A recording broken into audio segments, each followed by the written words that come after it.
Hello, and welcome to our podcast where we speak the truth about abuse. I am your host, Rachelle, and one of the things I am passionate about is meeting people and hearing their stories. This podcast puts survivors' own experiences in the forefront. Hopefully, this will bring a better understanding of the impact of domestic violence in our community. Hello, everyone, and welcome. Today, I'm sitting down with April. Today, we're going to talk about what it looked like in her life when she left her abusive relationship, what it looked like afterwards with post-separation abuse, and even parental alienation. I'm really glad you're here today, April. Hi, Rachelle. I'm really looking forward to this conversation. I think it's an important one for us to have because a lot of abuse and trauma survivors have experienced this. It's such a ripple effect when there is abuse and trauma in our lives. And it's not just the victim, the survivor that is experiencing the relational abuse, the relational neglect, but it ripples throughout our families, with our children, with our extended family, into our community. Some people call that collateral abuse. And so I'm looking forward to having this conversation with you today, April.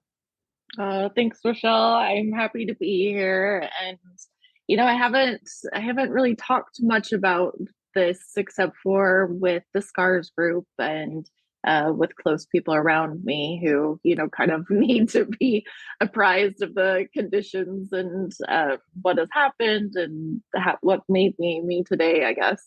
So.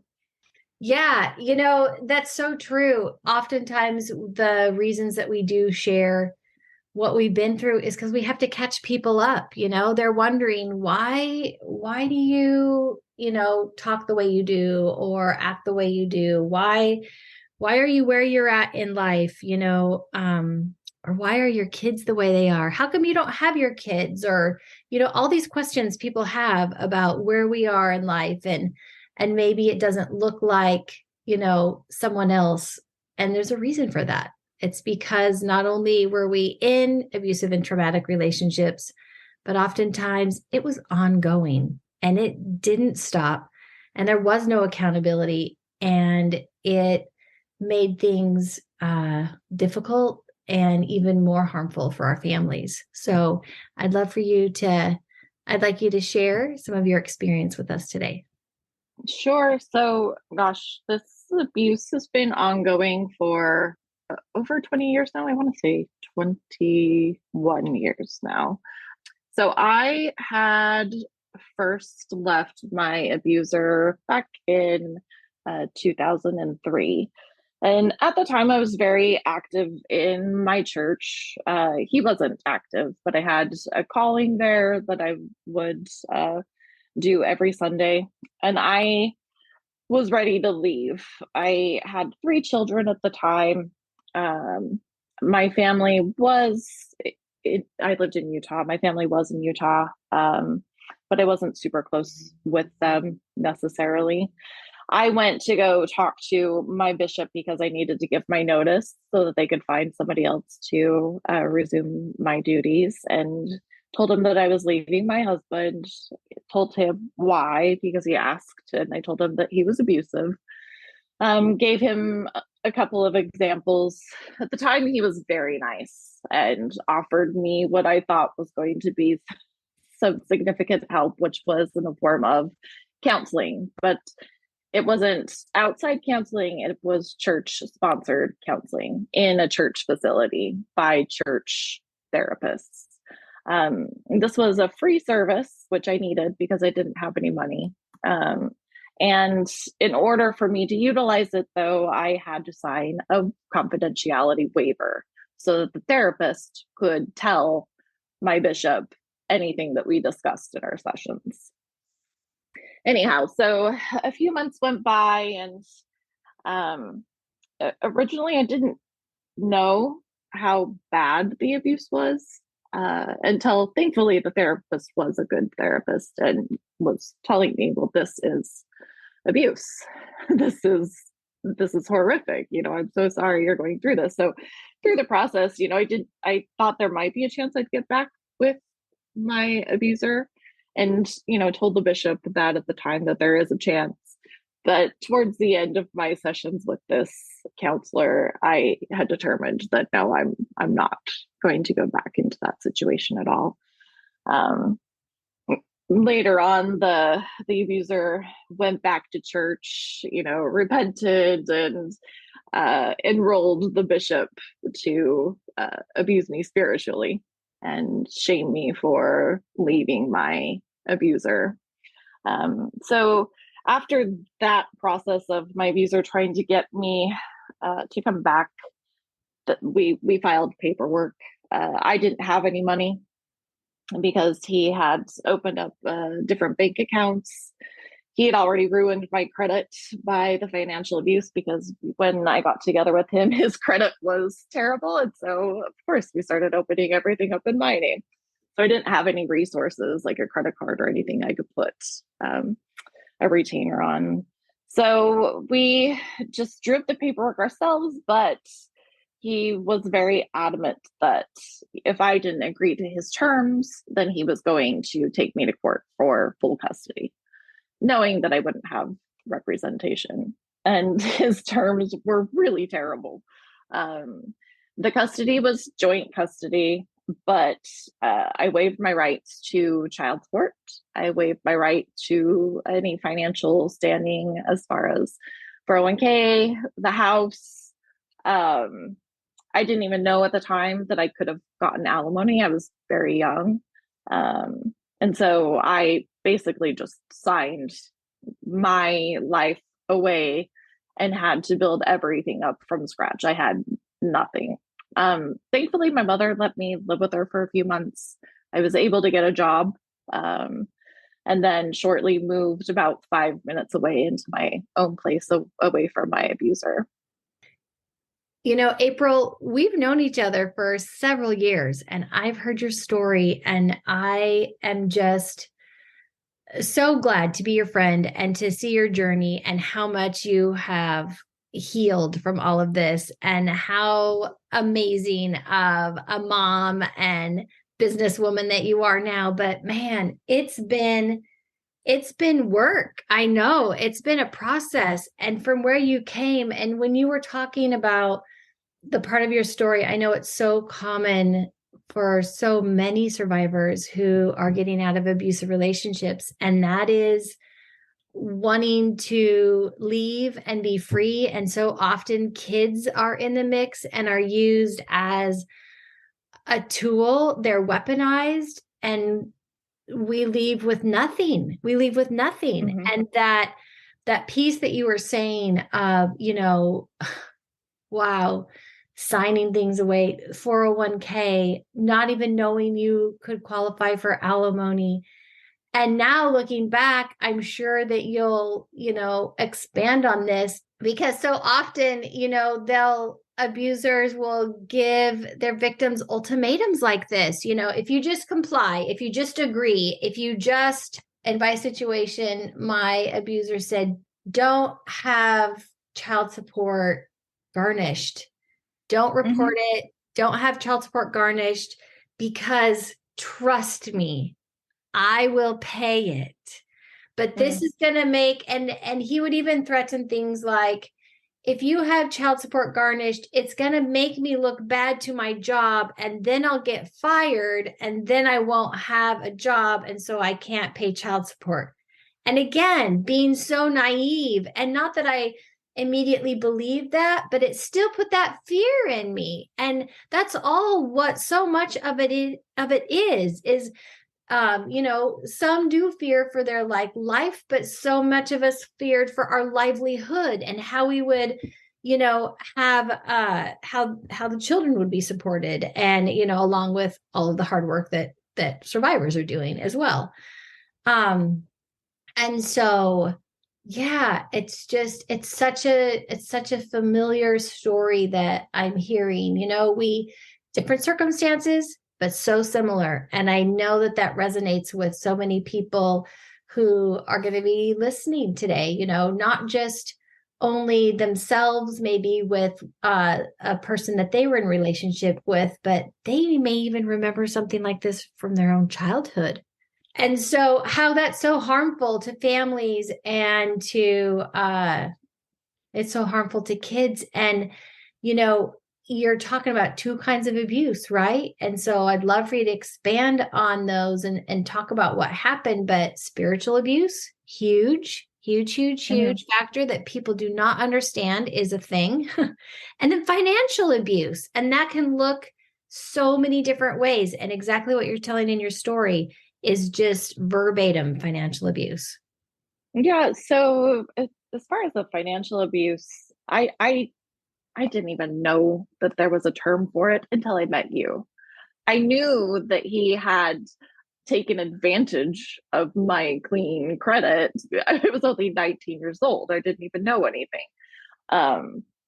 But and that's the problem, is I didn't have anybody to mentor me. I didn't have anybody saying, whoa, April, no, like you can get the house, you can stay in the house with your kids, you can get alimony, you can get child support. But, I was young and naive and I didn't have anybody on my side. And I was believing his lies that because the debt was in my name, then I would owe all of the debts. And, yeah, I know so many different lies. I can't even think of them right now. But the problem is I didn't have anybody to teach me what was rightfully mine and what the courts look for and how that all would have played out, even if I didn't have representation, even if I was just able to create the paperwork and represent myself. I know that I could have gone in front of a judge and told him or her my story, and they wouldn't have taken my kids away. I think worst case scenario is that it would have been 50-50 custody because I was their stay at home primary parent, and I would have gotten probably child support at the very least, if not alimony. Yeah, and that's one of the hardest things when we talk about when we talk about getting out of abusive relationships is looking back and not beating ourselves up. No, and even just the the few days since you've asked me to do this, I going through in my head the timeline. There's just still a huge amount of guilt and shame that I feel about this, and I even questioned, am I ready to put this out in the world? All of my friends who don't know my story, they're going to know my story. And what are they going to think of me? Like, oh my God, but here I am. And I do this with the hopes of it will help somebody else who might be in the same scenario. And maybe somebody who is listening to their abuser or listening to their family even give them terrible advice because, their family's siding with their abuser, that there are options for them and to not just take the status quo that they're given.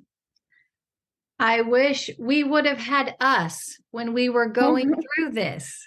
April, this is what we needed. We needed us. We needed to find a podcast like this and a group and a community of survivors that we have, and that we are so blessed to be building this community together. You touched on something that is so true, and it's also so sad, but that piece about the guilt and the shame and that we often have. And I feel like conversations in society are so quick to judge and say, what's wrong with you?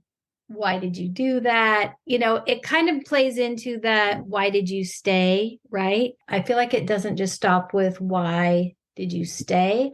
I feel like it continues with, why did you leave in the manner in which you left? And there's further judgment and condemnation, right? So it's like there's no support in understanding that we left in the way that we could leave at the time with the information that we had, and to have that further judgment on, well, that wasn't a good choice, that wasn't great for your kids, look where they are now, this kind of thing. And that's further traumatizing because Mm-hmm. Or the I would never do that. Like, I can't believe you did that. I would never do that type of judgment. yeah, exactly. And it's like, okay, here's the deal. You in your life where you are now, a person who's casting this judgment, maybe you are not in an abusive relationship and you haven't gone through relational trauma. And so you probably well are in a place where you would make better decisions, but that's not where we were. So Yeah. we were doing the best that we could at the time with the wherewithal that we had. And so I'm glad you're bringing that up today because, grace for ourselves is such a big piece. And I'm just so proud of you for, we talk about this as survivors, like, being out as a survivor. And like you say, hopefully that will bring more people along in the discussion and help others realize that maybe they themselves or someone that they care about might be in this same situation or have come out of that. And so together we can start to heal. And that's what's really going to heal not just our own personal family unit, but our community, I feel like. Oh, I agree. We need to start having regular discussions about this. It's a reality in the world, and we need to start having a discussion about what healthy relationships are. So I'm proud to be out now. I'm nervous about it, but I have my core unit of friends and um, who I see as my family around me, and they're the most amazing support system. And you know, I don't I don't need anybody's approval at this point. So, but touching on the um, me leaving, also, my I did just leave. I left my kids in the house because I only had one bedroom at my mom's tiny place. And so my way of thinking was, well, the kids are much better at their house. Like, I'm not going to take this big, huge house away from them and traumatize them and put them in grandma's house. And then I'm going to have to be working all day. So I left the kids there. And I think that that's a big part of the judgment. But my kids weren't being abused. All of the abuse landed on me. The kids, were loved and at the time loved and adored. So I didn't think that I was making a choice that would put the kids in danger. I was still going and seeing them during, almost every day.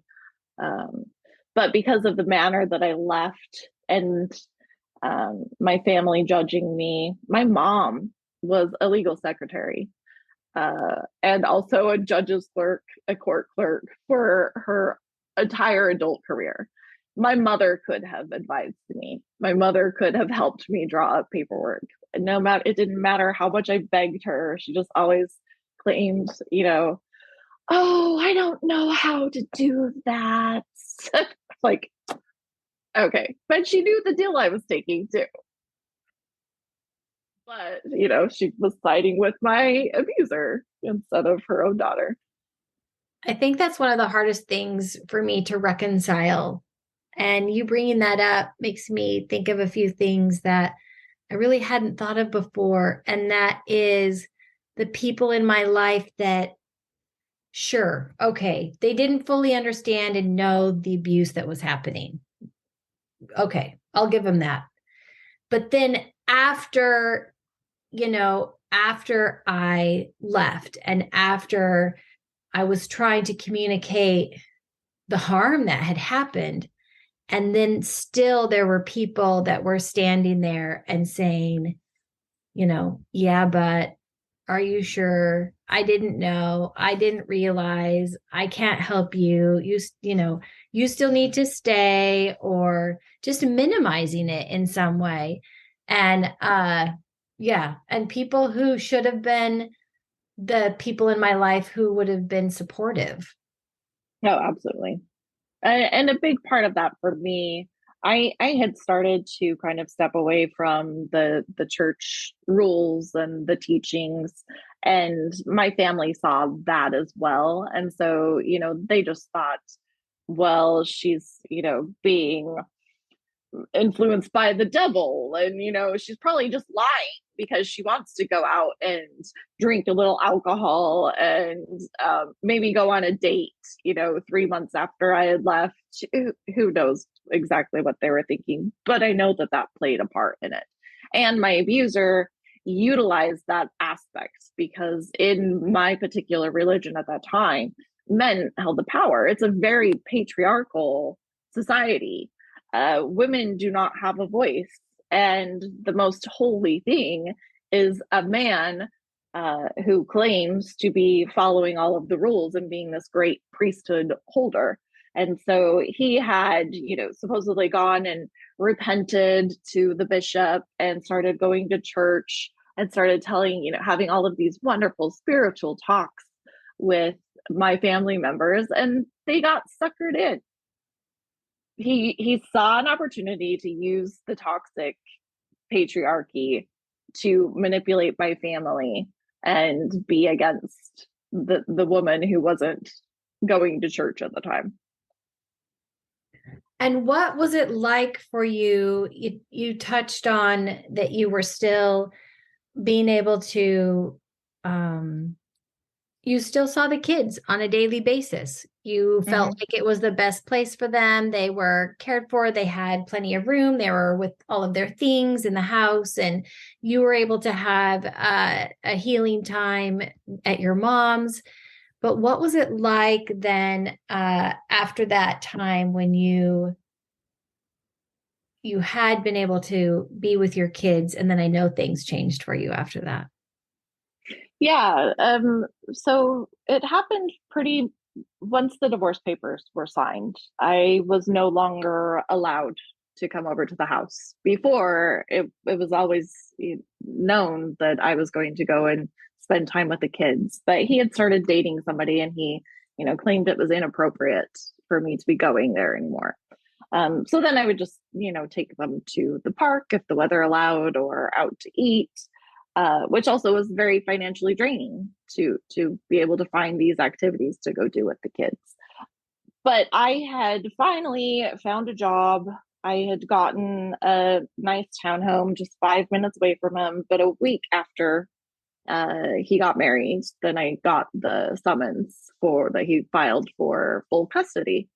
And yet again, I still, didn't have any mentors around me. I didn't have anybody to tell me, this is crazy, April. Like, you've been exercising your parent time. You go to like the school activities. You put them in extracurricular activities. Like, you are a good mother.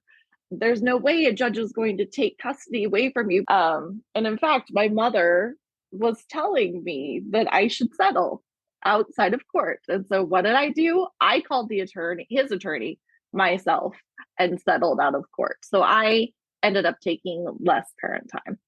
And the parent schedule that I agreed to, he wanted all of his weekends free and also summer breaks. So I would have the kids for every weekend throughout the month except for one, and then their full summer break except for 2 weeks. And even though that sounds like having them their full summer break, it significantly ate into my parent time with my kids. If you're comfortable talking maybe for a little bit about how that looks, and you can just touch on the progression or whatever you feel comfortable sharing of what that looks like. Yeah, sure. So I think like that was really the first major step in him being able to transition what my relationship looked like with my kids, because I wasn't there to make them breakfast in the morning before school, or, do my girls' hair before school. I did go and participate in parent pickup. It redefined my relationship, because then he started saying things like calling me Disneyland mom or Disney mom. Your mom doesn't care about you. She doesn't do any of the stuff that their stepmom was doing for them. And see how much your stepmom loves you. And then started forcing them to call her mom pretty immediately. But then also he would infringe on my parent time frequently, with these surprise family trips. He would plan these family vacations or weekends camping or four-wheeling. I was the bad mom if I was going to tell my kids no, because, he already talked it up with the kids. And so I often wouldn't be able to have them for weekends because he would plan activities during my time. Fast forward a few years, my kids are starting to get the brunt of the abuse, particularly one daughter at that time. I was working a remote job, and I had decided I wanted to get a place in Oregon. I wanted to move out of Utah. I had left my religion. The state it just felt really oppressive for me there, and I needed a change.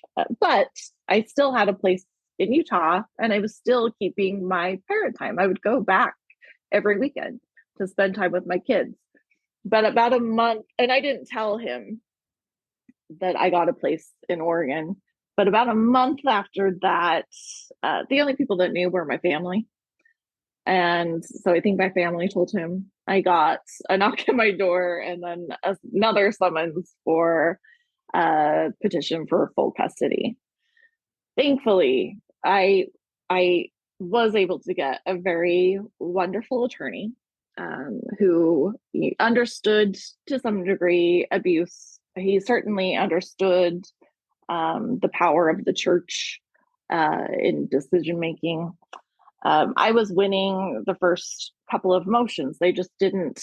So the first motion, their order to show cause why he should get custody is that I moved out of the state. Well, thankfully, my attorney was able to find up supporting case law that showed that Utah courts don't consider it a legal move until I've changed my driver's license to Oregon, which I had not done. And so he was losing the battle, but then he petitioned the courts to ask them that the kids be allowed to attend church services with him because I wasn't going to church. And the judge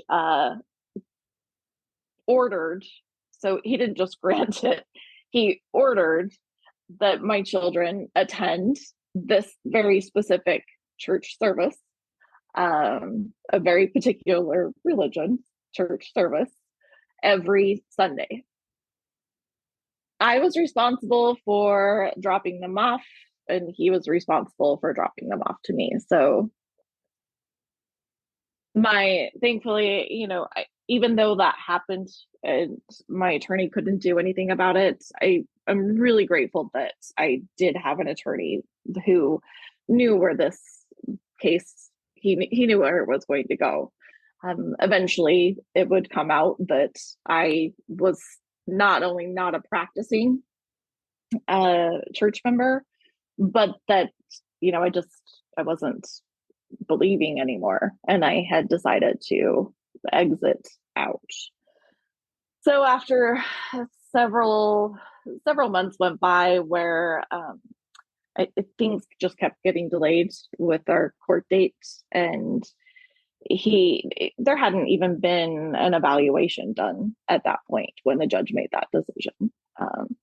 My attorney advised me to settle out of court because he knew that, and I knew that the judge was going to take the kids away from me because of my religious beliefs.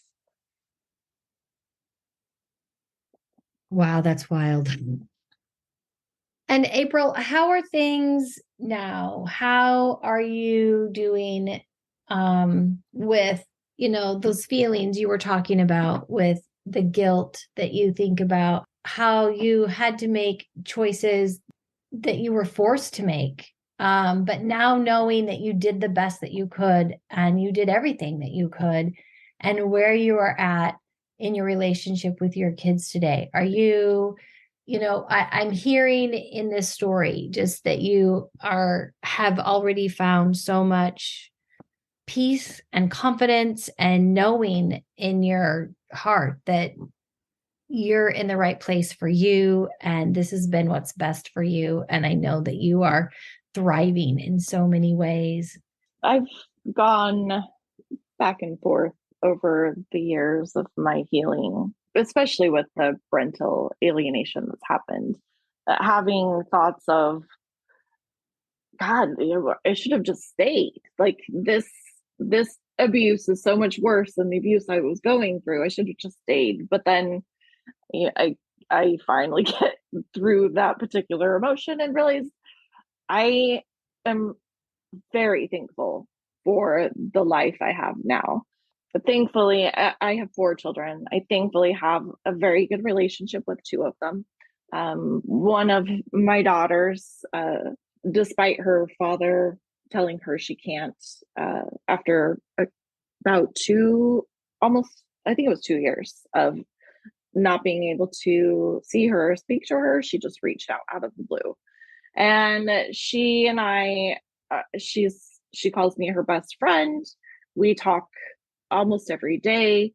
I get invited to go hang out with her and her friends, and she just invites me into every area of her life. I'm the parent that she goes to for advice.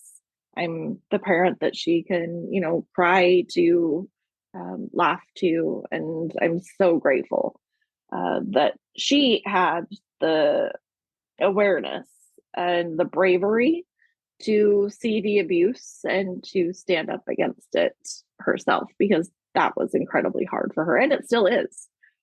She still is affected by being shamed and ridiculed for having a relationship with me. But yeah, so I have my relationship with her and my relationship with my son, who I get to see on a very regular basis. And I have a wonderful career that I never thought that I would even be able to get, because I didn't go to school. I was not able to go to university. I wanted to, but it just wasn't an option for me. I was told I can't, first of all, by my abuser. But then once I was out, I couldn't do it financially at all. How am I going to support myself and go to school? But I worked hard. I have met wonderful people and supportive people throughout my process. And I have a wonderful partner who there isn't one single ounce of abuse in our relationship. We don't even really argue very much. We just are very loving to each other and communicative. And so my life right now is really, really warm.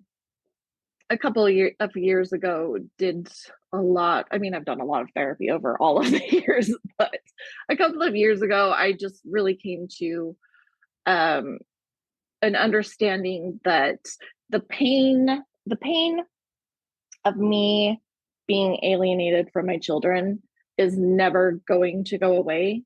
There's a particular therapist that calls it ambiguous loss. So it's like a grief process, if somebody passes away, but it's a grief process that has this weird ambiguity behind it because the person's still alive.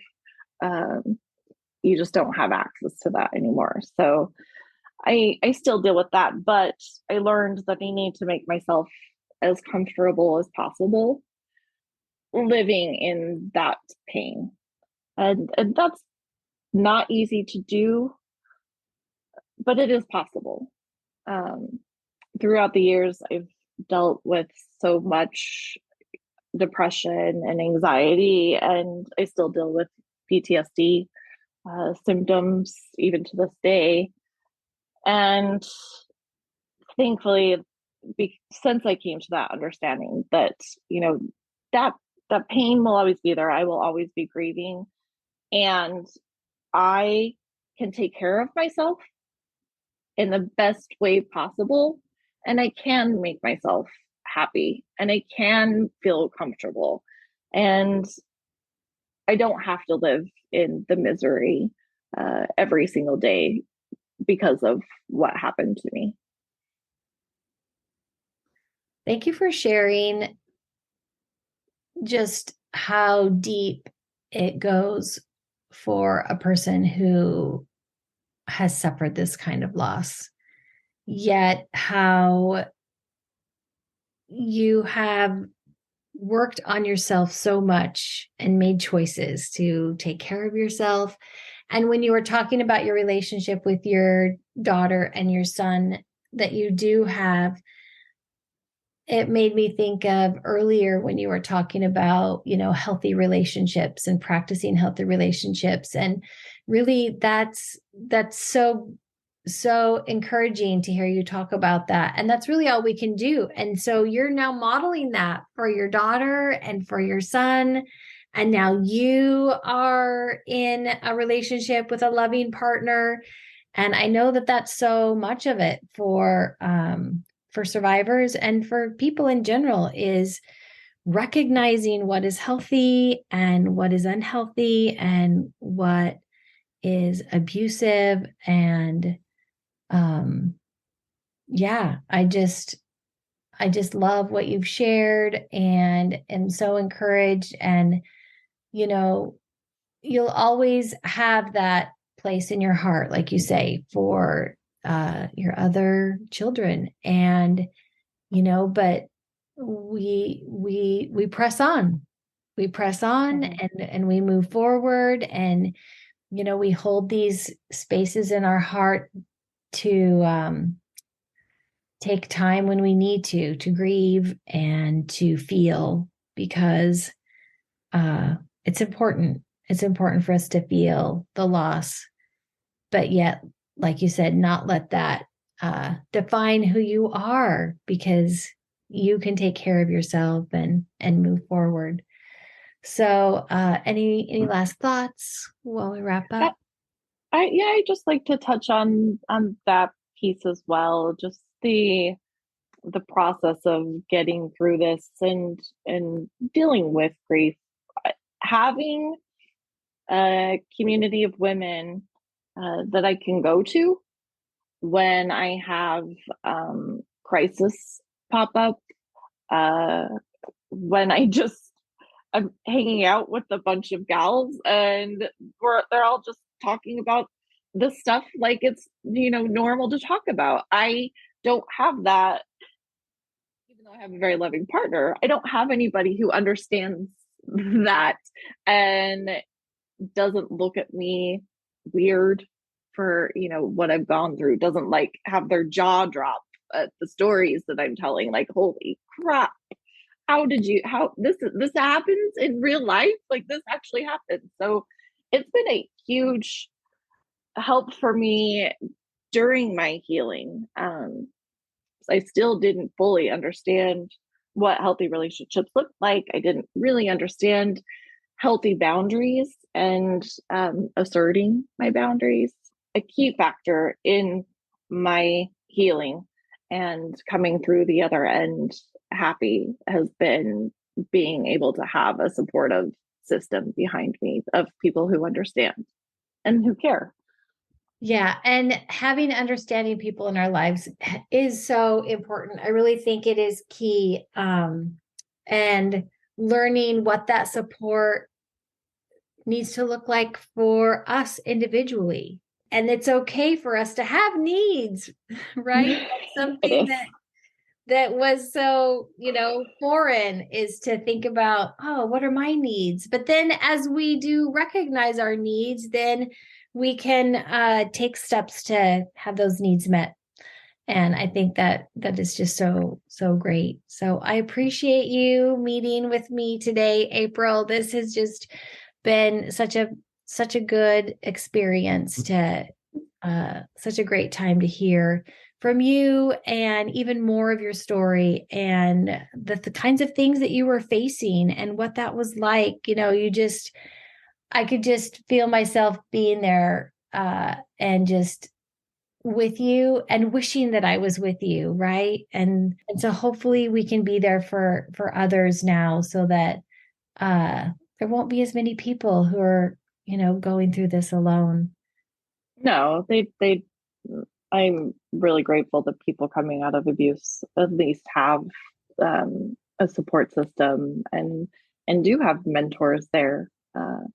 When I first thought about scars, when I met you and you had just started it, I was like, a mentor? When did I get a mentor? And then over the years, I've realized there is so much to navigate, and having somebody who's done it before can prevent so much heartache and so many mistakes. Not all of them, probably, but a good portion of them. Yeah, even if we can mitigate some of the harm by helping each other navigate. I love that. So thank you again for being here today. I appreciate you so much. And we're definitely going to have another conversation. We can pick up where we left off or maybe even talk about something entirely different. But I've just enjoyed this so much. So thank you for being here today. Well, thanks so much, Rachelle. I really appreciate it.